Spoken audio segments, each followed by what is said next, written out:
किसी गांव में एक गरीब व्यापारी अपने गधे के साथ रहा करता था। व्यापारी का घर बाजार से कुछ दूरी पर ही था। वह रोज गधे की पीठ पर सामान की बोरियां रखकर बाजार जाया करता था। व्यापारी बहुत अच्छा और दयालु इंसान था और अपने गधे का अच्छी तरह ध्यान रखता था। गधा भी अपने मालिक से बहुत प्यार करता था, लेकिन गधे की एक समस्या थी कि वह बहुत आलसी था। उसे काम करना बिल्कुल अच्छा नहीं लगता था। उसे सिर्फ खाना और आराम करना पसंद था। एक दिन व्यापारी को पता चला कि बाजार में नमक की बहुत मांग है। उस दिन उसने सोचा कि अब वो बाजार में नमक बेचा करेंगे। जैसे ही हाट लगने का दिन आया, व्यापारी ने नमक की 4 बोरियां गधे की पीठ पर लादी और उसे बाजार चलने के लिए तैयार किया।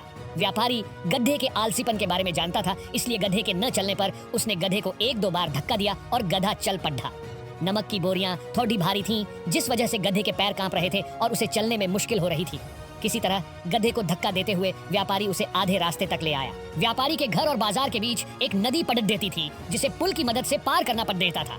गधा जैसे ही नदी पार करने के लिए पुल पर चढ़ा और कुछ दूर चला, उसका पैर फिसल गया और वह नदी में गिर गया। गधे को नदी में गिरा देख व्यापारी घबरा गया और हड्डबड्डाते हुए तैरकर उसे नदी से निकालने जा पहुंचा। व्यापारी ने किसी तरह अपने गधे को नदी से बाहर निकाल लिया। जब गधा नदी से बाहर आया तो उसने देखा कि उसकी पीठ पर लदी बोरियां हल्की हो गई हैं। सारा नमक पानी में घुल गया था और व्यापारी को आधे रास्ते से ही वापस घर लौटना पड़ा।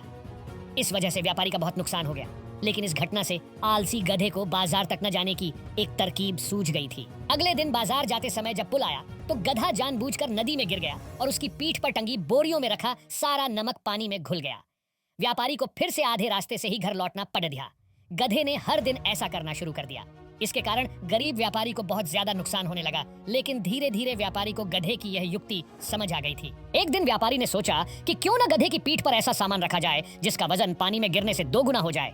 यह सोचकर व्यापारी ने गधे की पीठ पर रुई से भरी बोरियां बांध दी और उसे लेकर बाजार की ओर चल पड़ा।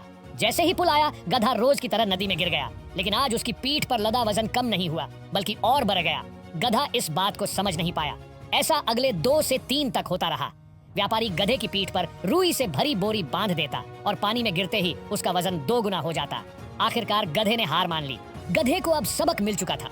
चौथे दिन जब व्यापारी और गधा बाजार के लिए निकले तो गधे ने चुपचाप पुल पार कर लिया। उस दिन के बाद से गधे ने कभी भी काम करने में आलस नहीं दिखाया और व्यापारी के सारे नुकसान की धीरे धीरे भरपाई हो गई। इस कहानी से हमको यह शिक्षा मिलती है कि अपने कर्तव्य का पालन करने में कभी भी आलस नहीं दिखाना चाहिए। साथ ही व्यापारी की तरह सही समझ और सूझबूझ से किसी भी काम को आसानी से किया जा सकता है।